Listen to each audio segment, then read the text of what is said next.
We begin at the legislature. Two bills aimed at addressing missing and murdered Indigenous people in Montana are alive once again in the state legislature, but they face big deadlines next week. MTN's Jonathan Ambarian reports that supporters are now working to get them moving forward before a deadline next week. Advocates say they're hopeful that the Montana Legislature will be able to pass two previously stalled bills addressing what they call the epidemic of missing and murdered people, especially Indigenous women in the state. There's a real need for us to start monitoring, identifying, and following these cases to ensure that things are going to get done.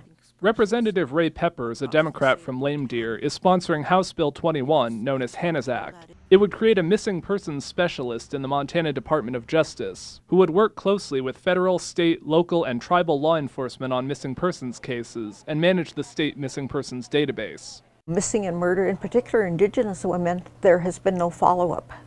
So this will force that action. The Senate Finance and Claims Committee amended the bill to authorize $205,000 for the new position. They also tied the bill to Senate Bill 312, sponsored by Senator Jason Small, a Republican from Busby.